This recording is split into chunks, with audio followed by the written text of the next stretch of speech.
I can hear you. Trump is now president of the United States. Why are men and boys struggling? And what should we do about it? In a world of chaos and our attention is being pulled in different directions, the Pursuing Truth podcast is seeking the solution by having authentic conversations that are aimed to impact culture. Hello and welcome back to the Pursuing Truth podcast. This is take 2 with my mom. I am your host, Levi Brickley, and I got... Your mom, Kim. Yeah, Kim Maddern. I was looking for her last name. Well, last names aren't important right now. Yeah. How have you been? It's been a long time since you've been on the podcast. Yeah, it's been a kind of a tough last year. So just taking care of business, as you'd say. But, family issues, and my husband went into nursing care, and I had some health issues too that I've been dealing with. So, yeah, long year. Has been a very long year. Yeah. For really the whole family. Yeah. I really feel like I'm stepping into who I'm called to be. And I feel more confident in the way that I move, the way that I speak. And I don't know that there's like a big thing that caused that. Rather, it's just been this continual process of stepping into just accepting exactly who I am. Mm-hmm. And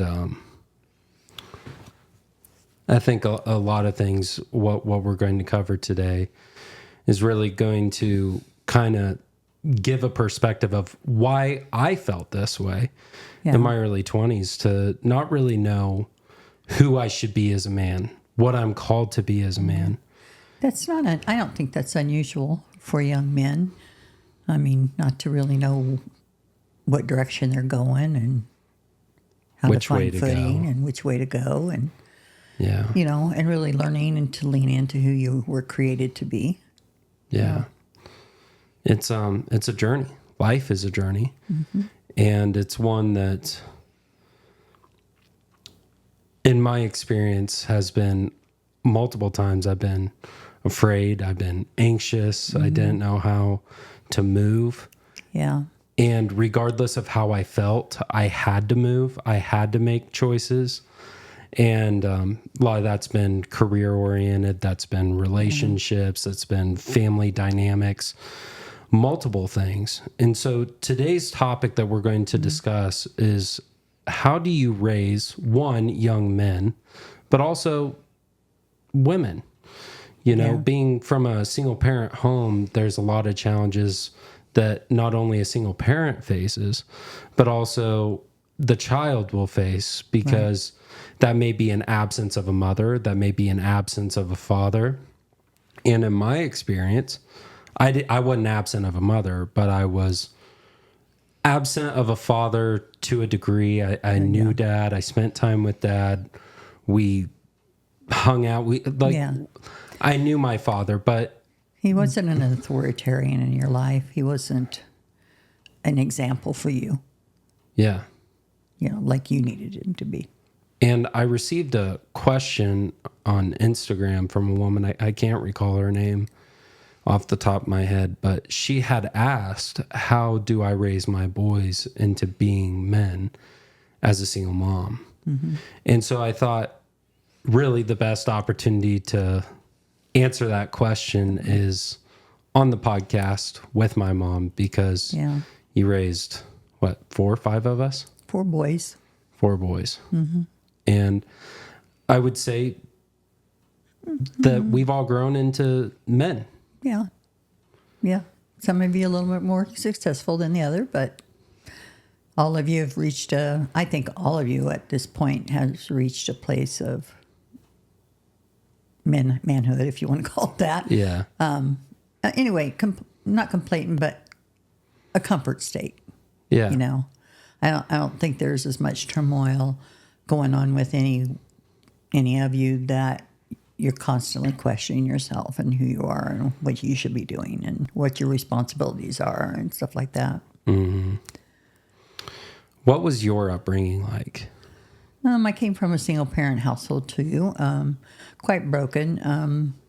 My father left when I was in mid 5th grade. And soon after that, my mom put me in foster care because she just couldn't handle all 4 of us kids. There was 4 of us. So she kept the youngest of the boy, youngest of the girl, and my older brother, oldest one. And I went to foster care. And then about 6 months later, my father came and picked us up from California, which for me, it was a frightening thing because all I knew about my dad was that he was very angry and kind of abusive, and I didn't understand why my mom was sending me to him. And so there was a little bit of turmoil in my own life of feeling abandoned and rejected and stuff. But I do believe that it was a pivotal point in my life for me because by then my dad had accepted the Lord as his personal Lord and Savior. And so he was working on being a Christian. So he was a different man than what I remember when we were kids. You know, my parents fighting like they did and stuff. So, but still, there were still some issues. And then I got married when I was 17, still in high school. And how did you feel when you were sent out to your dad's in California? Do you remember how you felt as a young child? Probably fearful more than anything else. Fear of the unknown. Because you didn't know how he was going to treat you. Yeah, and he lived clear out in California. We lived in Kansas, and it's like you're sending me someplace very unknown. And I just never. I think when I look back now, I did the digging when I was in my 40s, but. I think at that time I was more into fear, but also a place of non-emotion. I think that by that time I kind of was shutting down a little bit as far as nobody really cares. So this is life until I can work on my own without that influence. So yeah. So you moved out there. You were living across the street from Disneyland. In Anaheim, correct? In Anaheim, yes. Yeah. And it was kind of a magical thing. I mean, I enjoyed the time we were out there. It was kind of cool. And did you get to go? Yes, because my uncle, my stepmother's brother worked there, so we had free passes. Oh, that's cool. So it kind of became like a part to us. We went about every weekend and stuff. So yeah. So for me, that was exciting because I'd never done anything like that. When I was with my mom, she worked all the time. She was a single mom, so there was no fun and vacations or anything like that. Yeah, it was kind of exciting. But then my stepmom got sick, and we had to go back to Kansas. Then here we go again. I mean, I just never felt settled. So do you think that's the reason why you got married so young? Is yes. Because this was the one way that you were going to be able to find some stability in your life? Yes, because my dad was getting a divorce and moving again. And I was a senior year in high school, and I was engaged to Russell. And I just said, let's get married because I just didn't want to move again. I didn't want to uproot. I never went to the same school in 2 years in a row until I hit high school. And it was like, don't uproot me again and make me start all over again somewhere else, Yeah. So I took the choice of getting married. So. Mm. And then you had Brock. Mm-hmm. And how old were you when you had Brock? 20. And then Daisha. And Daisha. Then Rusty and Caleb. Caleb. So fast forward a little bit in there, and you went through a divorce. Yes. And so now you're a single mom of 4 kids. Mm-hmm. What was that like? For the first time being a single mom? Well, it was scary because I never worked outside the home. I was in the home most of the time with the kids. I mean, I'd take an odd job here and there when I wanted to earn a little extra for something. But I had nothing job training-wise, for anything. And no skills. Not really any skills. You were a stay-at-home mom. Yeah. And so, it was scary. It was scary, but the situation I was coming out of wasn't healthy for any of us. And so I just had to determine I was going to figure out a way. So. What was that process like for you? Obviously, you had hurts from being a child. You weren't fully healed. I mean, as you alluded to, you hadn't healed up to 40 years old or processing through those things. And so you're dealing with anger and hurt and fear. Yeah. How did you handle conflicts with the children during that time? Well, at that time, I was pretty much a drill sergeant. I mean, it was like we did it. Or, I wouldn't say use corporate punishment a lot, but I was harsh. And, if you talk to your older siblings now, and even you probably, the statement was made, we knew we'd get our butts beat if we didn't behave. Yeah. Because I did expect a lot from the kids. I expected them to do their part.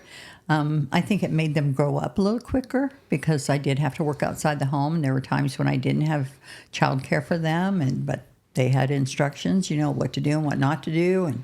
And so there was a lot of structure. There was a lot of expectation on them, and I look back and I feel like I robbed them just as much as I was robbed of some of my childhood because of the choice I made to go ahead and get a divorce. And, because then it created What do you mean you robbed them of some of their childhood? Well, because they had to become responsible, fairly quickly. I look at it and I don't know that it would have been any different. I can't say that. But for me, I feel like one of the things that I lost was the ability to nurture because I was in that mind frame that I've got to provide the support. I have to bring in the money. I got to pay the bills. I took the man role in the sense of being the provider. And in that, I didn't get the opportunity to be as nurturing as I wished I could have been. It's kind of like, they fall down and got hurt. I get up, keep moving. Yep, I remember that. Don't have time to waller and cry about it, kind of thing. And I don't feel like I can remember when my brother passed away, and I just went down to the room and told Caleb. Caleb was closest to him probably at that time, and just told him to turn around and walked out. And Caleb later called me out on it. He said, Mom, you didn't even stay in the room to comfort me. And I don't know if I was fearful of comforting because it felt awkward to me because I never experienced being comforted, so it was really just taking care of business, doing what you got to do. So that's what I mean by I feel like some of the kids' youth was robbed because they didn't get an opportunity to be kids sometimes, Well, and then, so you're in this state of anger, fear, and hurt with the 4 older ones. And then you meet our dad, and you have Quincy, and then you have us too. What was that like, introducing a man into that situation? For Caleb, Brock, and Rusty, and Daisha. And sadly, I did it very poorly. Never one time did I ask the kids what they thought. I just, showed up with him one day and said, we're getting married. And it was like that. It's kind of like that, You've lived every relationship that way, Mom. You're right. Pretty much. I'm kind of too spontaneous on that note, I don't even remember ever sitting down and talking to them about me remarrying. It was like just your dad showed up in my life. This is what we're doing. Yeah, and this is what we were doing, and the kids just went along for the ride. Yeah. Kind of thing. I don't think that they had any immediate reservation about me marrying your dad. They all seemed to like him in the beginning. When things were okay in the beginning, until we hit about, I don't know, it was probably at least a year or 2 into it. I'm not real good about timetables, but right. Prior to Quincy being born, that year or so before Quincy was born, we were together 3 years before we had Quincy. So things were kind of rough. I took him on a ride, that's for sure. And by the time Quincy was born, actually, I had lost custody of him. And they were with their dad. Now, why had you lost custody? Your dad felt, your dad had a drinking problem. And so he felt like, well, maybe if we moved away, it would get better. And I was naive to think that it could, because I really didn't know anything about alcoholism and the way they think and stuff. So the kids would go to their dads for 6 weeks during the summer. So I said, well, this is the opportunity. Let's go to Missouri, because that's where he wanted to go. I said, let's go to Missouri and see if you can get a job, see if I can get something. And then hopefully by the end of that 6 weeks, we'll have made the transition to moving there. Well, sadly to say, your dad didn't find jobs. And I kind of think we really didn't get away from anything here, because we just moved to where his brother was, and his brother was a drinker and partier, not much better. And so, long story short, because I was stuck in Missouri, the kids' dad filed for custody of the kids, and I didn't have a job, and I didn't have money for a lawyer. And so What was that? I would have been... Was I born yet? No, because I hadn't even had Quincy yet. Well, Quincy was just a baby, or I was pregnant with Quincy maybe. So it would have been in 1990. How did that feel for you as a mom to lose your kids? Well, it's devastating. Because the kids is all I had, too. I mean, I had parents, but they weren't really involved. And so how do you go to your parents and say, help me? And I imagine that would be like really deflating. And the reason why I say that is because here you are as a single mom, you're fearful, you're hurt, you don't know the outcome of things, and so you're like, I have to take responsibility and I have to take care of these kids. And then within a couple years, that feeling of like, I have to do these things to make it work for them was almost, I imagine at the time, would feel meaningless. I did all this for nothing, and then now I lose them. And you know what? I really feel like if there was anything I gained by my childhood was a ability to be resilient. I never allowed myself to, per se, get in bed, curl up in a ball, and shut down. Right. Wasn't an option for me. I made the best of the situation I could, but it wasn't like I gave up. Right. I knew that I had to make some changes, and I did move away, moved to Wellington, and then I found out I was pregnant with Quincy. And So did you move from Joplin to Wellington by yourself at that time, or did Dad come with you? No, we came back to El Dorado, and we rented a little apartment, and I got a job right away. And, so within a year or so, I realized that things aren't getting good between your dad and I. I loved him, but just his drinking and stuff just wasn't. So I left and moved to Wellington. And when I moved to Wellington, it was about a month after I moved to Wellington, I found I was pregnant. I didn't ever get to experience this, so maybe this is just a selfish question. But what was Dad like when he was sober? He was awesome. I really, truly believe we'd still be together if he had quit drinking. He was a good man. He just had the addiction. What made him a good man? He cared for me. I never had anyone love me like he did. I mean, he cared about things. He was great with the kids. I mean, he took care of them. If they were sick, he'd clean up after them. He didn't have any qualms about, cleaning up their puke if they got sick, or taking them to where they needed to be. I mean, he helped around the house. He'd do dishes. He cleaned. There wasn't anything he wouldn't do. Did he spend time with them? Probably more so with the younger two, with Caleb and Rusty, more than he did Daisha and Brock. Well, Brock wasn't in the home very long, because we got married when Brock was 15, 16, and by then Brock was already starting to create some issues, So I don't think Ron ever really made a connection with Brock.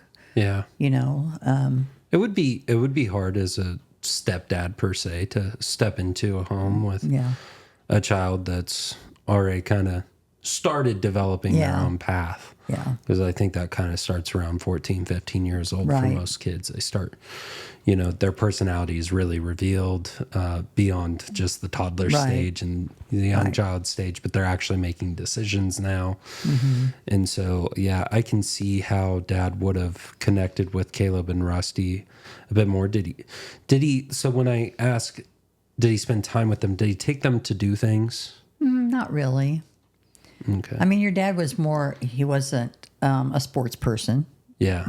So he wouldn't have gone and played basketball or, anything like that. He didn't fish, kind of thing. He loved his music and that, and I mean, I know for Caleb, he really connected on a level there with Caleb because Caleb loved music too. He never played an instrument, but he loved music and stuff. So no, he never really did that one-on-one kind of thing or with the boys as far as that goes. Yeah. Yeah. I'm just curious about those things because I think that's a key element to being a father is time.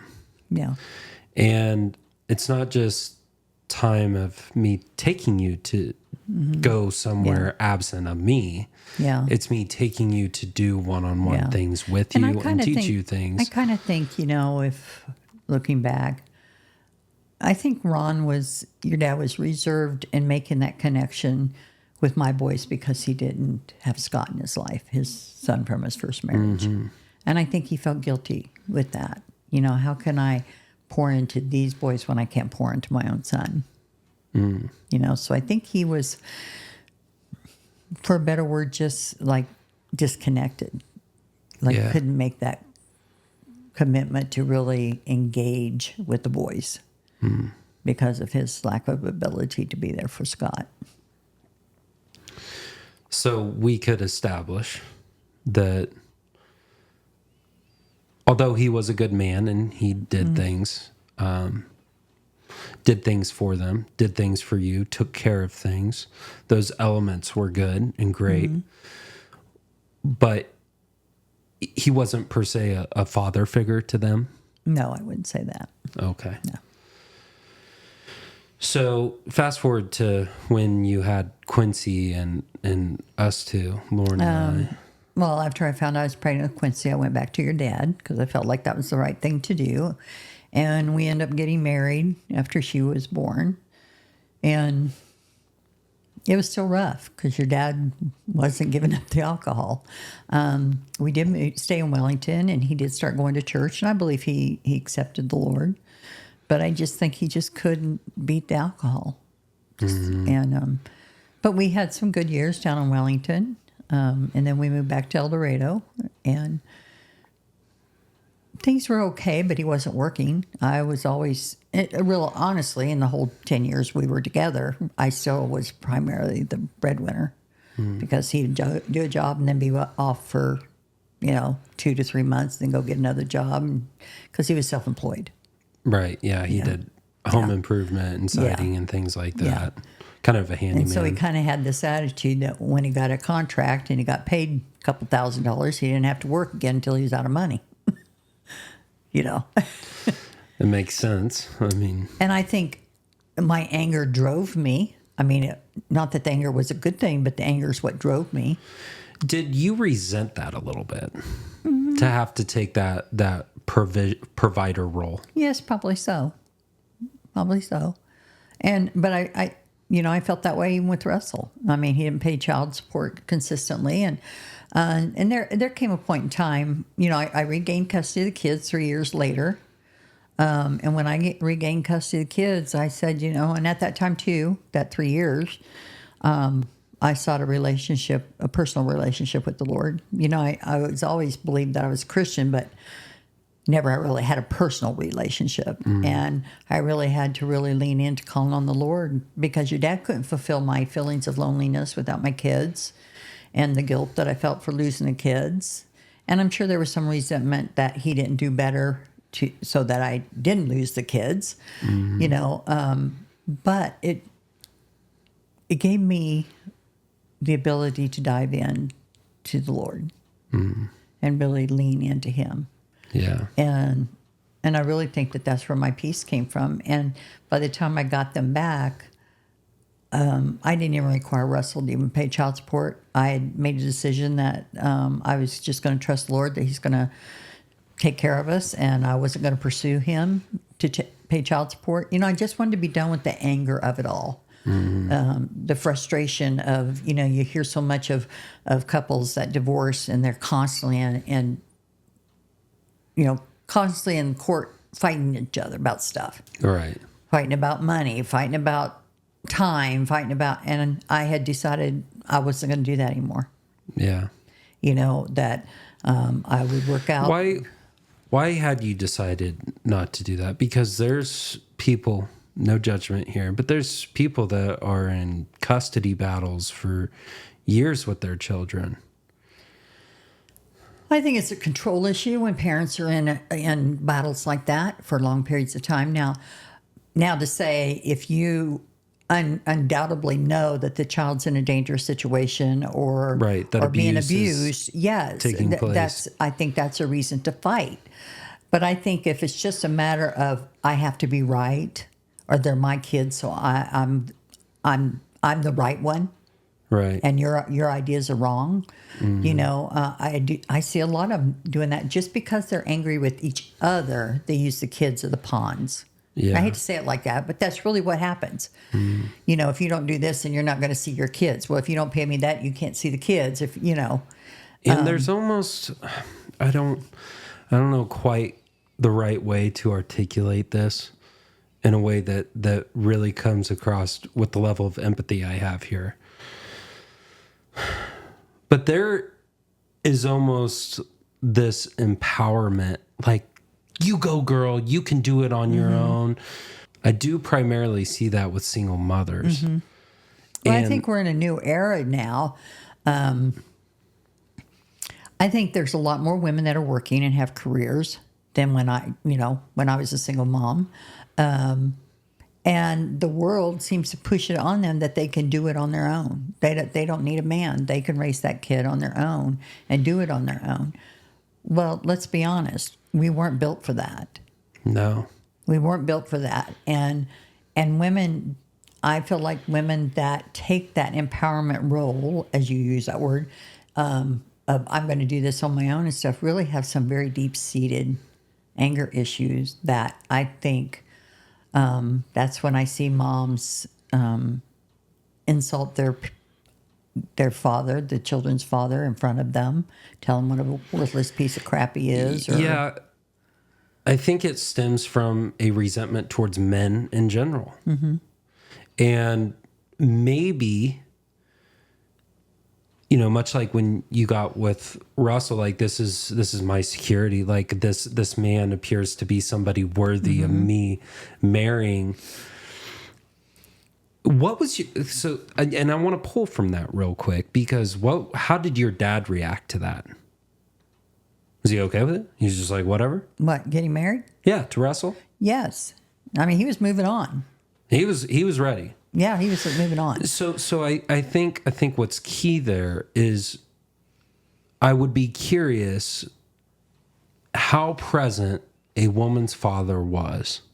Well, he wasn't. Because I think that for a woman, a father shows her the type of man she should accept. Yes. And if she's left on her own to have to determine what she should accept, generally she will go a path of having a hard time finding a good man. I can see that. I mean, my dad, I never doubted that my dad loved me. He didn't know how to show love. But he wasn't showed love when he was a kid, if we want to go clear back in the past. But, I mean, he was extremely abusive. He had a very abusive, domineering dad. Mm. And so I know how he was with us was a lot gentler than his dad was. But I just don't think my dad knew how to love. I don't think he knew how to be that example. My dad was abusive. And even though he had met Christ, he still struggled with it. That was his menace. He didn't get healed from it until way later in life. it's much like, we can say your dad was addicted to alcohol. I think what you can identify through that testimony, right, is generational curses. Yes. Right? Yes. And this is something where I'm at. I want to be the person who stops that. Yeah. Breaks dead that. Dead in the tracks. Yeah. And breaks that curse. And I want to be the man that I never had. Because what I see is in your life how I just can't imagine you having wise decision making at the time because you didn't have an example. Right. And I just think it's the grace of God on some of the decisions I did and choices I made. Yeah. That God was just covering me. I mean, because I really had no direction from anybody, really. I mean, and it sounds like I'm beating up my parents. I'm not. I think they loved me with what they had the ability to love. But my parents were very much self-absorbed, for a better word. And maybe part of, with my dad, he didn't know how to love. And so he did what he had to do, that was expected of him. He worked, he paid the bills. But other than that, really wasn't involved in my life. And he had marital issues too. I'm just curious as to why that is, that, like, because all this part of the conversation stemmed off of what's happening after a divorce and the custody battles. And how much do these deep-seated hurts and past traumas, even from past generations, affect us today in the way that our children are being affected. Right. And this is one of the key things where I feel it may not be socially acceptable that I'm a 30-year-old man without kids. Generally, people would typically say, well, you probably should be married. Not should be, but expected to have been married by now, to start a family by now. And I would say, in a way, up to 28 years old, I was really challenged by that because I always wanted kids. I always wanted to be married. I wanted a wife, and I wanted to start something new. But over the last few years, I've had the opportunity to really process through so many of those things that as a man now... Do you think you had a little fear of it? The fear of failure, the fear of not making a good decision and ended up in a divorce? Yeah. Well, I was afraid of not being capable.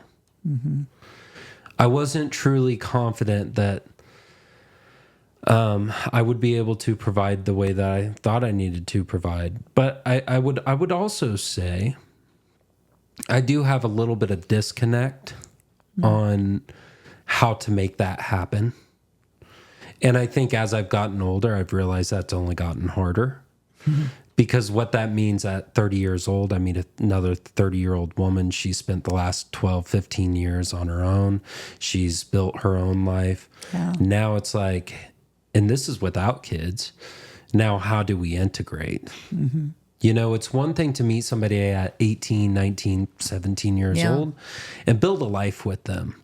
It's another thing to be like, hey, do you want me to sell my house? Do you want me to move to Colorado?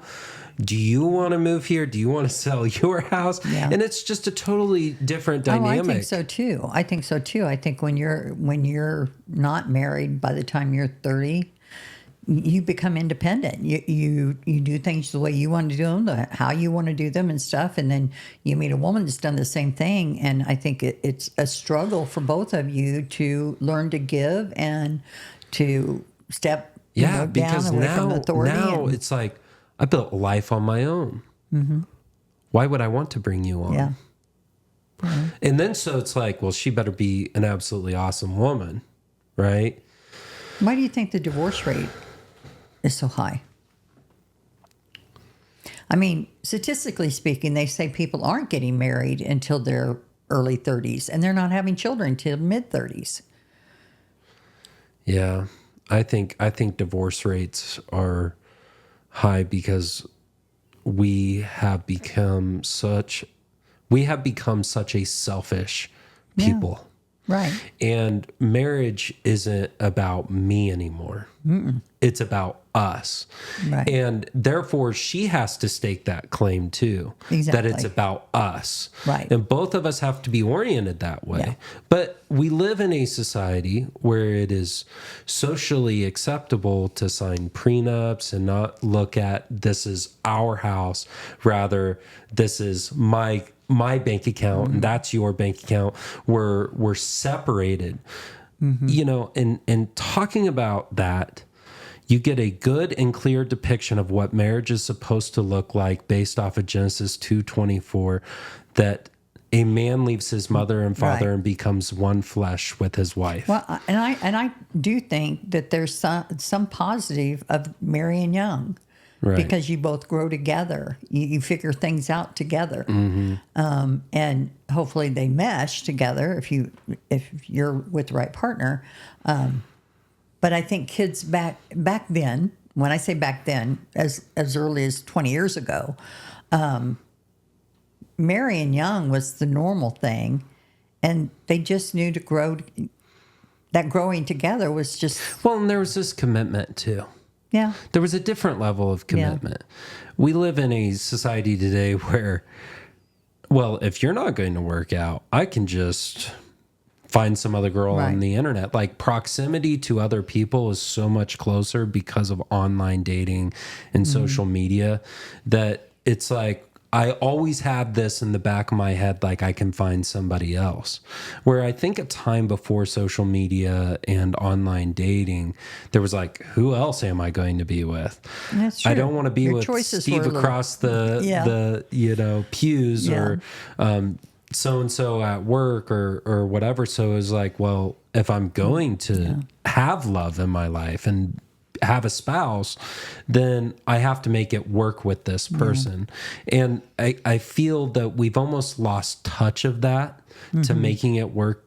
But I recall being in my early 20s, and I think back to that time, and I wasn't somebody, if I was a female, that I would want to be with. No, I mean, let's admit it. We're pretty much self-absorbed. I mean, you are. And I think, too, back in the proximity when I got married, if you're coming out of trauma and going into marriage, you're taking that trauma with you. 9 times out of 10, you're Right. taking it with you, unless you've dealt with it. Okay, I hadn't dealt with my trauma. Right. I hadn't dealt with the being abandoned or feeling rejected and stuff. I went into marriage with the idea that Russell was going to fulfill all those things in me that was empty. And he failed. Now, is that Russell's fault that he failed, or was it my fault that he failed? Or was it anybody's fault? It's just simply what it was. The situation. The situation. So I went into that thinking he was going to fulfill what was empty in me. Yeah. And bottom line, there's nobody going to fill what's empty in you but Christ. Right. And there's 2 ways to look at this. One, that nobody can heal me. And 2, I can't heal anybody else. No. And here's the thing that I've seen multiple times. I'm going to go in. It appears that this is a good man and he wants to be on the right trajectory and this and that. And so maybe if I just get integrated in his life, we get married, maybe he'll change. No, they don't. But there is that sense of naivety to believe that I have power into changing and this that's person. I think that's what I thought. I thought because I felt so unloved, I didn't know what love was, but I had it in me that I could love anyone into changing. Mm-hmm. If I give all I've got, I can love them into changing. Right. Didn't work. Didn't work. I did that with your dad. It didn't work. I don't think it ever works. No, it doesn't. Because, and this is the reason why, like, I have just done a deep dive into, what does it mean to be a man of God and what does it mean to be a submissive wife, right? Mm-hmm. And the contingency is my submission to God. Right. I don't deserve her submission absent of my submission to Christ. And let's define that word submission, because it's a sour taste to women when they hear submission, because we think it means you're the boss over us and you tell us everything we're going to have to do and we have to do it. Mm-hmm. That's not what submission is. Right. Submission to me is a sense of reverence, of respect. Yes, of respect.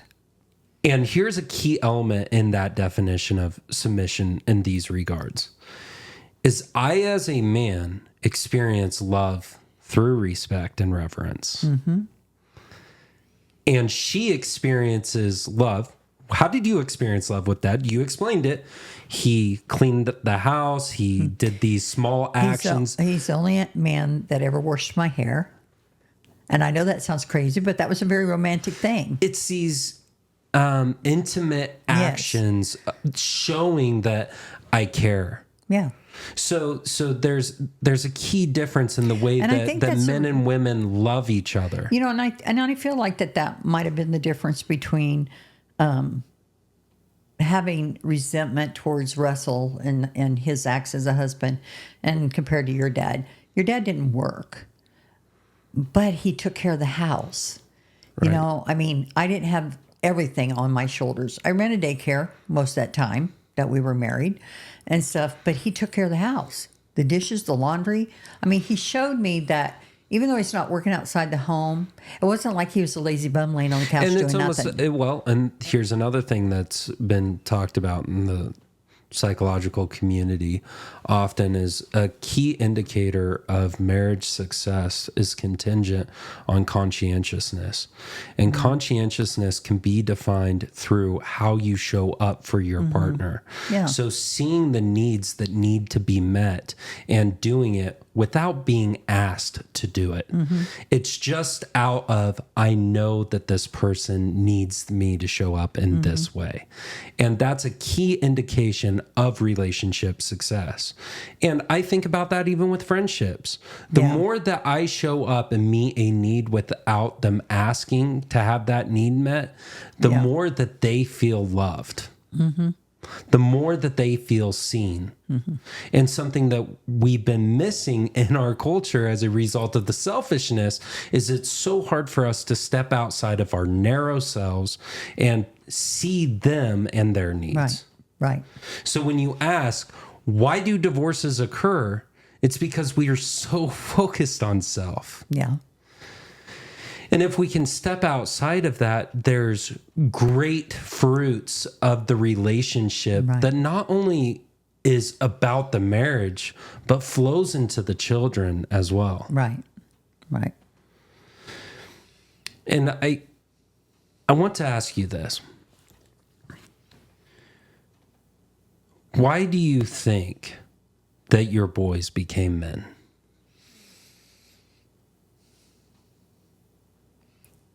I do feel, and you're more than open to not agree with me, but I feel like I did give you kids structure, and I did give you boys some instruction of my expectation from you.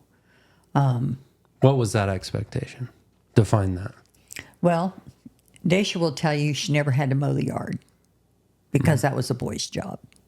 The difference between, and I know somebody's going to hate this when I say there should never be a boy's job and a girl's job. Okay, well, I disagree. I'm raising my daughter to be a wife. And so what am I going to do? Am I going to teach her to mow a yard, or am I going to teach her how to keep a house? You boys, I knew you were going to go out and be men. Am I going to teach you to do women's job, or am I going to teach you to do a man's job? And you know as well as I do, when I gave you a job to do, what did I expect? That it was done right. Done right. And if it wasn't done right, what happened? I had to do it again. Okay. So it better be done right the first time. Right. And what else did I... Do you remember that time we moved in on the house on 4th Street? And I made a comment to you about the lady across the street was an older lady and she needed her yard mowed. Do you remember that? Mm-hmm. And what did you do? I went and mowed the yard. And I feel like I did teach you kids to notice other people. You know, if you see there's something that you could do to help someone else, you need to do it. Right. And I do think I did that. I think every one of you kids are really good about that. We're very helpful. Yeah, very good about it. And so, Actually, that's the strongest, in my opinion, looking at all my siblings, that is the most successful thing that you instilled in us, were to be helpful people. Mm-hmm. What's the most negative thing, though? I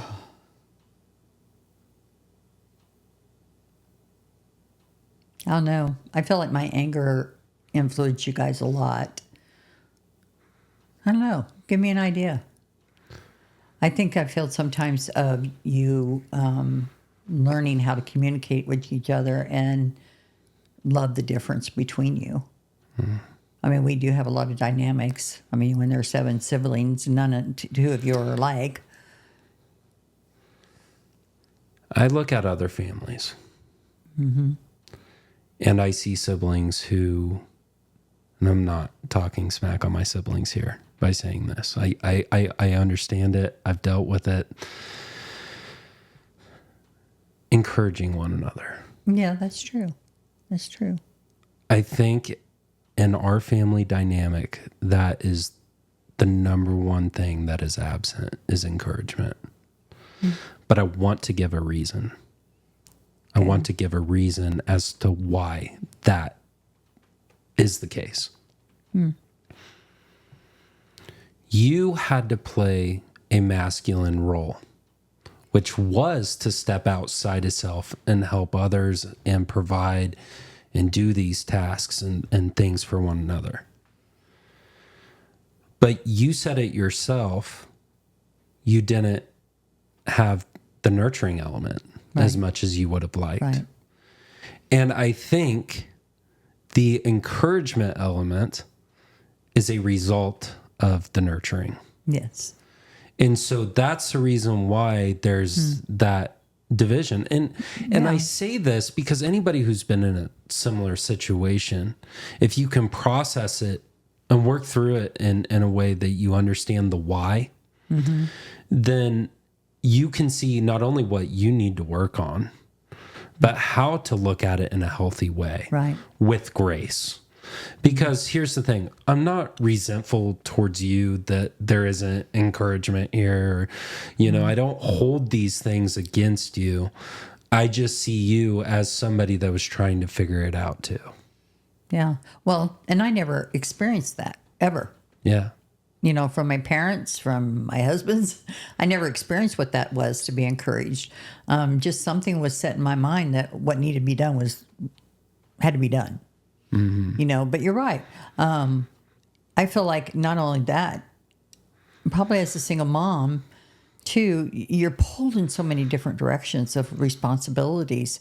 And this is the only thing I think, you know, really, I probably regret, is not feeling like I had the time just to sit down and explain things to you kids, like when you fought, you know, that we don't treat each other this way, we don't behave that way to each other, and then encouraging, you know, saying you're sorry to each other, you know, when you did hurt each other and stuff. It's kind of like, you know, I remember when Rusty and Kelly would get in fights and I'd just look at them and go, take it outside before you break something in the house. Yeah. And not really ever sit down and talk to them about, you should love your brother. You should be buddies. You should encourage each other, lift each other up, not be beating on each other. Mm-hmm. You know? And oftentimes I wonder, too, if some of that wasn't created because there just wasn't enough of me for you guys. Yeah. You know? So, yeah. Well, when you have like 37 kids. Yeah, right. Well, including daycare, yes. You can only distribute so much attention outward. So I did what I did what was comfortable for me. Mm-hmm. It wasn't hard for me to go out and bust my butt for somebody else. Right. You know, to help somebody else out, you know, fill in a gap. You know, that was natural for me. Mm-hmm. You know, so I instill that more in you kids than probably the other things, you know.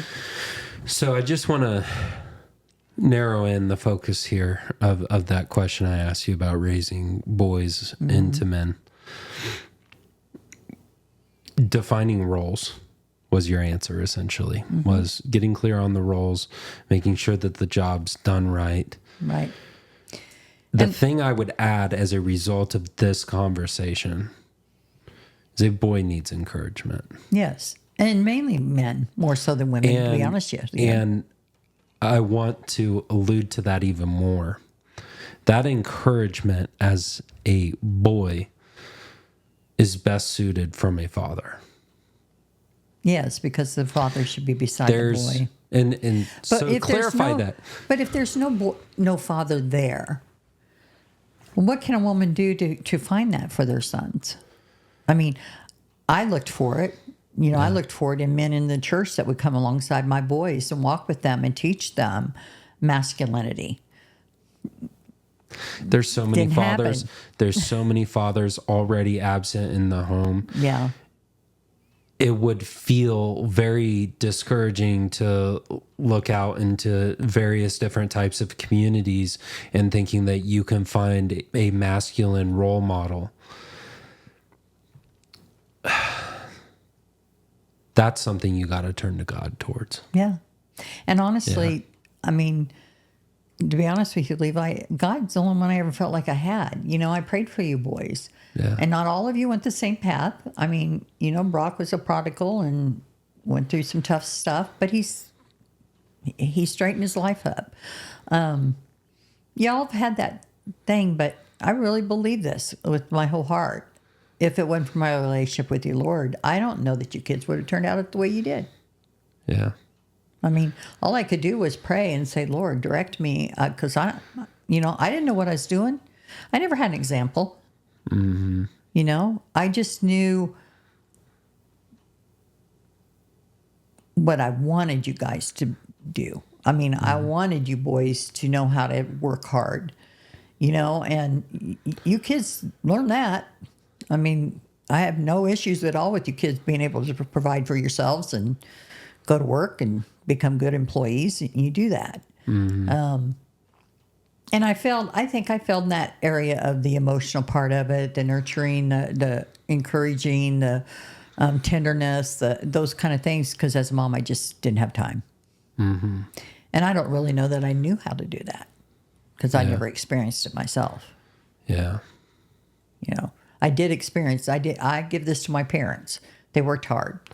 I don't know, Mom. I mean, I don't necessarily feel that growing up I was absent of emotional connection with you. No, probably because you're the youngest.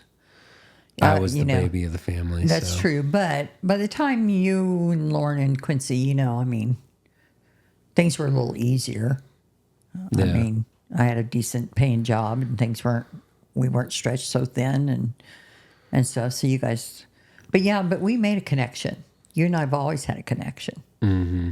And I don't know if that's because the girls were a handful, fighting all the time and bickering. And we just wanted some peace. We wanted peace. Yeah. You know, I don't know, you know. Yeah.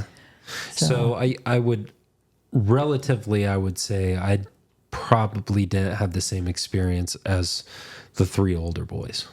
No.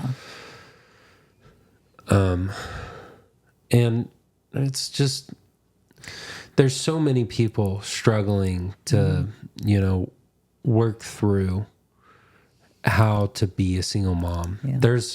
I don't want to leave out the question of the single fathers out there either. No, but you know, this is what I was going to say.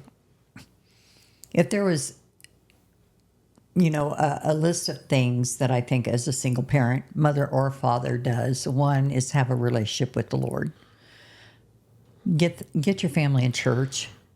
Church is going to feed them, no matter how you look at it. Mm-hmm. Somewhere along the way, your kids pick up things, and they pick up the need to have a relationship with the Lord. And if you get into the right church, yes, you will find people who want to serve. Mm-hmm. Not just you individually, not that you're their calling. Yeah. But God has called them to serve you. Mm-hmm. And so there's not this selfish, ambitious reason for their service. They just do it out of their love for the Lord, and overflowing with their love from the Lord is into families. You know, especially if there's a good youth pastor there, you know, if you got kids. Yes. Another thing I think too, you know, mainly with women with boys and fathers with daughters, learn what a man should be and start directing your kids that way. Drives me crazy, this entitlement thing. Oh, little Johnny got a trophy even though he never participated and put your best effort in. Right. I mean, I did have an attitude with you kids that suck it up, buttercup. If you want to win that or if you want to achieve that, it's going to be up to you and your hard work. Right. And you're not going to get a handout. Mm-hmm. You know, and so I see moms make little Johnny not deal with hard things. Mm-hmm. Men need to learn to deal with hard things. Right. Women aren't so much, but men need to know what it's like My to deal with hard greatest things. lessons have been through the most challenging times. Yeah, because that's where you grow. Yes. That's where you become a man, is learning through those hard things. I would say, too, you know, don't ever talk about their parent in a derogatory way. That's the number one thing that I want to get to at the end. But I want to add to what you were saying prior to that. Spend time in God's word with your children. Yeah. Pray with them. Teach them reverence to the Lord through your reverence to the Lord. Be an example to your children. Yeah. And I failed at that a lot, just time more than anything else. And I'll be honest too, I felt an inadequacy to it too.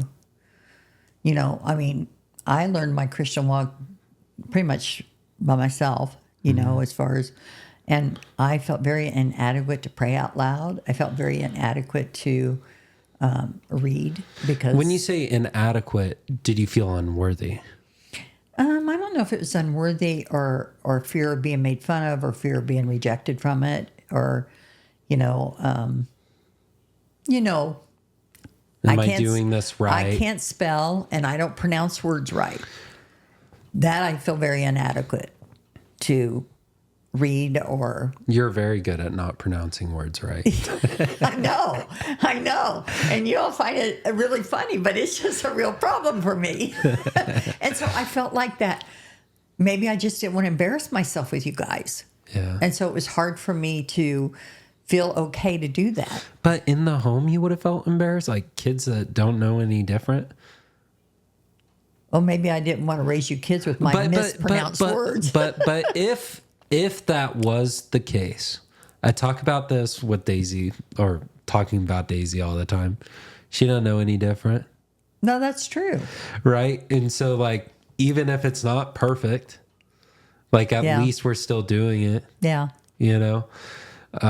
Daisy may not spend a lot of time outside or at the dog park. She doesn't know any different. This is all she knows. Well, that's true. And so it's like, I know all the things in the world that she could experience as a dog dad, because that's the only type of dad I am. But I know all the things out in the world that she could experience. And so, like, internally, I can be like, I need to do all these things so she gets to experience these things. Or I can have a little bit of grace and be like, she doesn't know any different. And I'm just putting that expectation on myself. That's true. And as a result of, that dynamic, it can prevent you, like what you're saying, can prevent you from doing it. Yeah. And there again, I never had the example, so I was winging it. I mean, my whole Christian walk was pretty much a winging or prayer, but I just feel like I felt inadequate to do it. And maybe a little unworthy. I just never really thought of that word, but maybe so. It's a little bit, I'm not worthy of this because I don't really know what I'm doing, and I think that that's the reason why I gravitated more to the duty part of my life, because I was good at that and I knew that I was good at that, organizing, cleaning, those things. And the other things that I weren't good at, I just kind of put them on a shelf and didn't display that. And you said it in the very beginning, But there's a lot of grace there. And as adult children that were raised in single parent homes, and there's very many people like myself, Barack Obama, Ben Carson, the list goes on of highly successful people who were raised in single parent homes that did evolve into successful lives. A key thing is really to just have grace and understanding that your single parent couldn't be everything for you because what you said at the beginning, it wasn't intended to be that way. Right. But I can say one thing. If nothing else, be consistent in what you do. Right.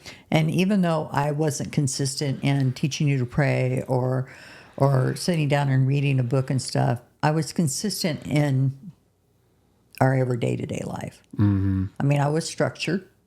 It was consistent. It wasn't 3 or 4 weeks out of the month that I was lazy and didn't work or didn't do something, and then I'd go work and work like a dog, and that constant back and forth of inconsistency. I was pretty consistent in what my expectations were for you and stuff like that. And I see so many single parents now just lazy. They don't deal with their children because they're just too lazy to get up off the couch. They can take them to school. They can take them and get them involved in sports. They can throw an iPad in front of them when they are at home. I mean, even you kids didn't even grow up with cable TV hardly. Yeah. And so that I strongly think that parents too much today, if it's not TV, it's the iPad or the telephone.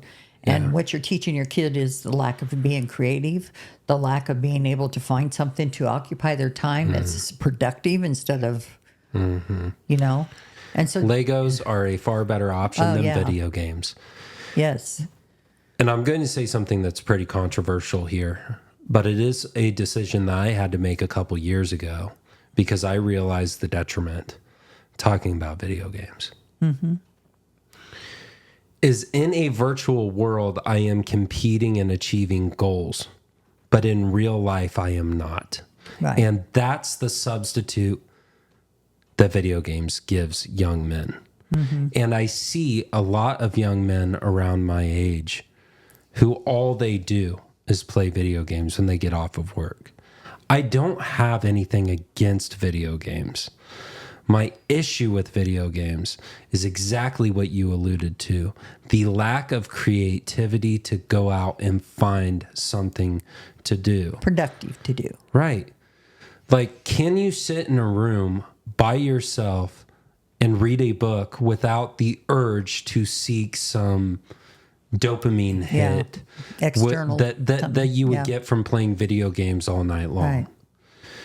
Again, I don't have anything against video games. I just would say when I become a father, that is something that I'm going to heavily moderate for my children because I want them to be creative. I think it should be a privilege given once they accomplish something you set out for them. Yes. You earn time playing video games if. You earn time to get to go do something you truly love if. It's just like adults working. I have to go to work 40 hours a week in order to get that paycheck so that I can go out to eat with my girlfriends. Right. I mean, the award system works just as well as for kids as it does adults, and you need to operate them that way. And I'm going to make a correlation. Some people may not understand why I made this correlation.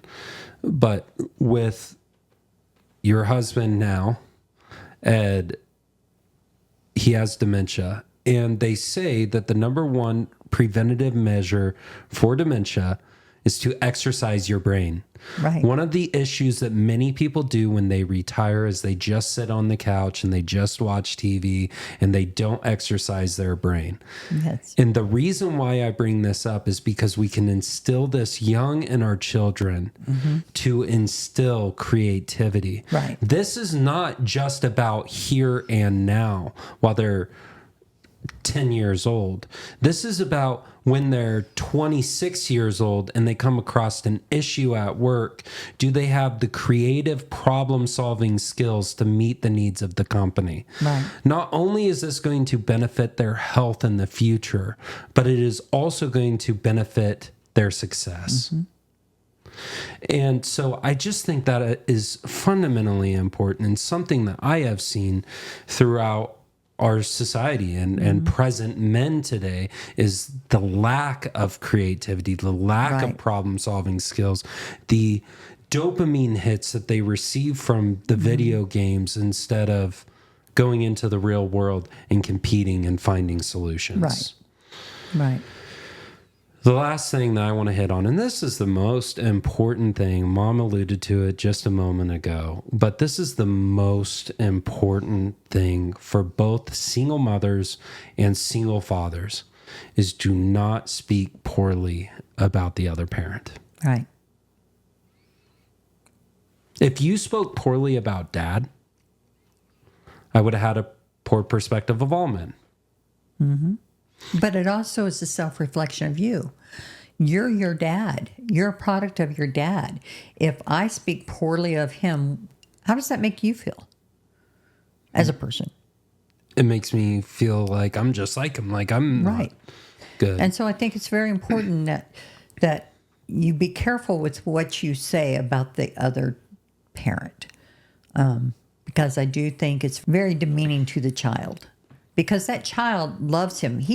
That child doesn't know what he did to hurt you, or the wife that hurt you. They don't know that. They don't need to know that. But all they know is that that's my dad, and I want to love him. Let them love him. They will learn in time what happened, or the truth of things. The truth of things will prevail. Will prevent itself. What am I trying to say? Will present itself, and they will learn on their own.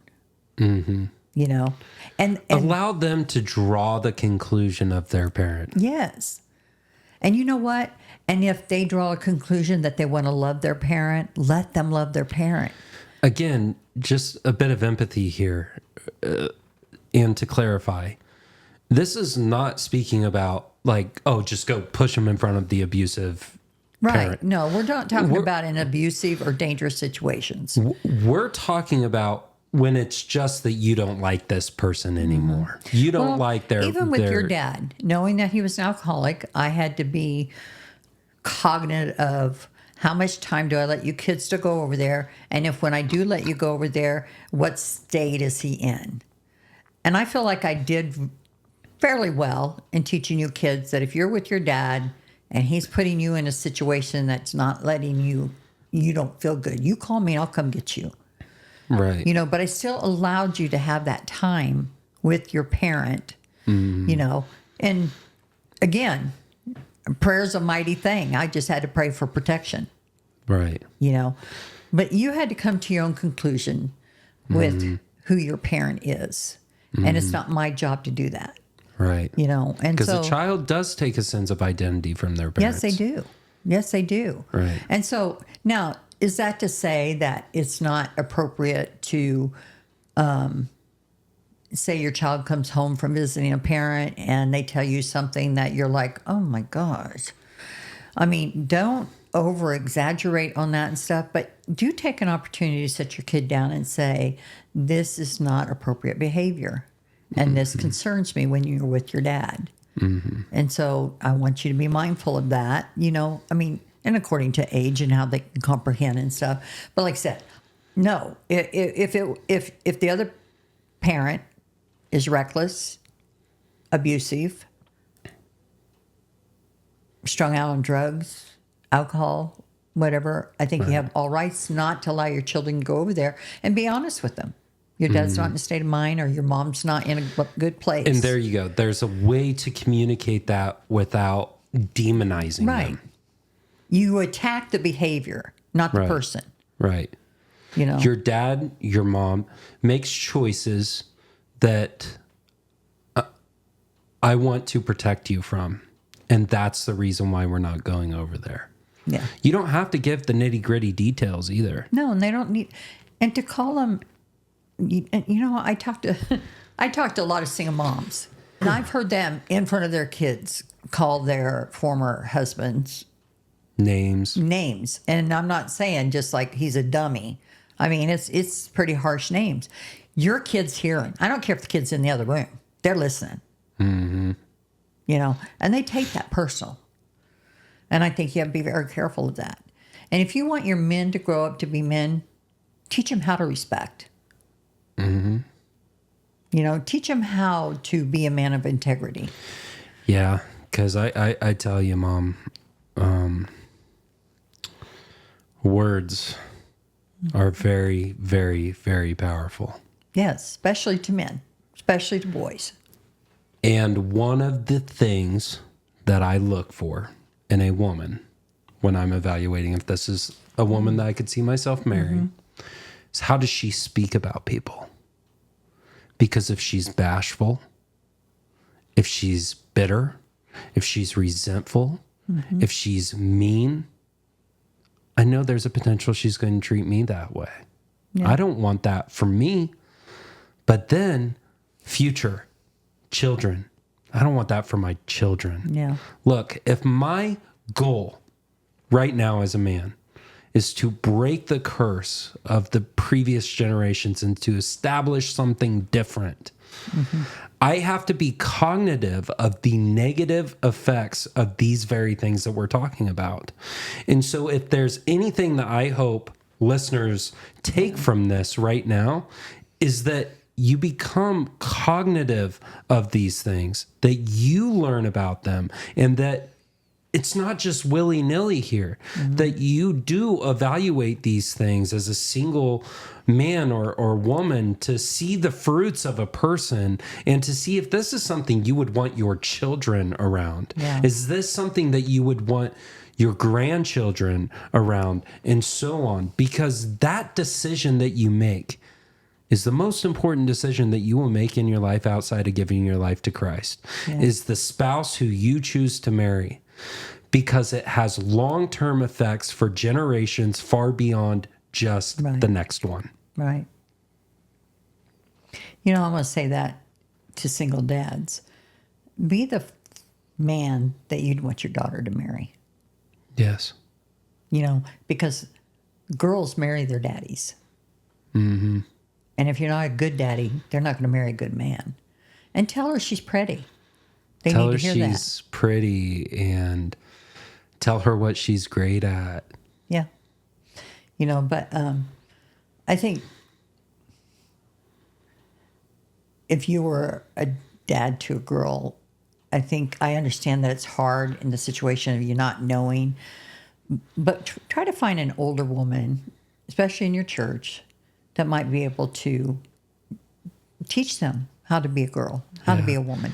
I think and I said older woman, not somebody you think you're dating and stuff. I'm saying an older woman.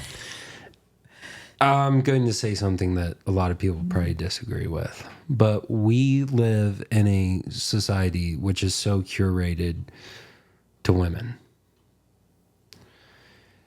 Boys are often left out.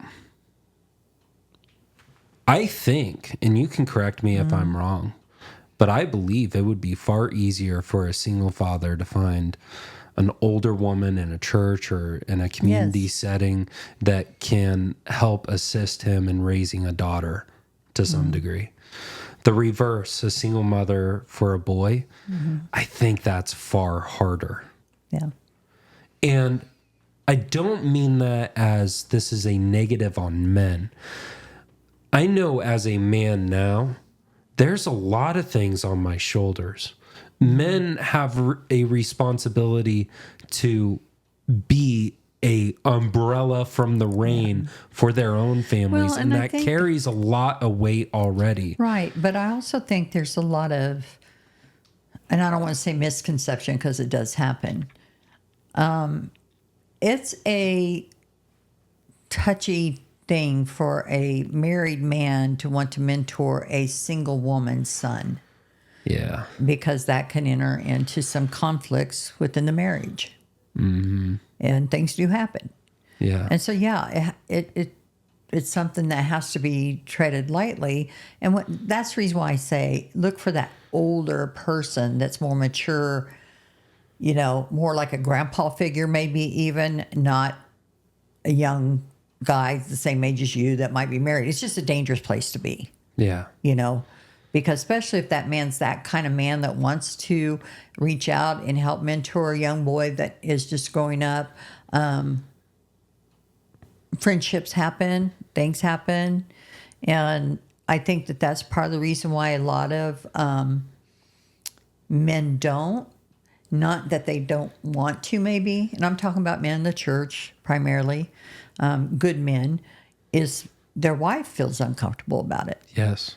And so, if nothing else, if you see a single mom in your church that has sons and you want to step in, it would be best if the wife becomes her best friend.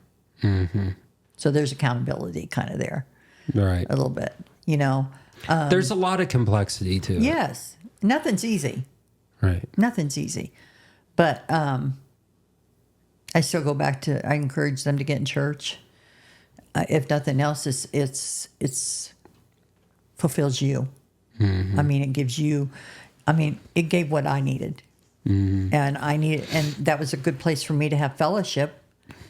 So I had accountability, but I had friends that were a good influence for me and not one that says, hey, let's go partying every weekend. So I didn't have that, that had friends wanting to drag me away from my kids and stuff because my kids were my responsibility. And how often did I date? Never. Yeah, never seen me date that 14 years you guys were younger, Well, Mom, you said it doesn't need to be an hour. And if my eyes serve me correctly, I'm sitting at an hour and 20 minutes. Well, you'll have to cut out what you don't want. There's a few things to edit. I do hope for the listeners that this conversation was really insightful, maybe helped you process through a few things. Yeah. Made you think about a few things that you haven't thought about before when it comes to parenting. I hope that the dynamic between Mom and I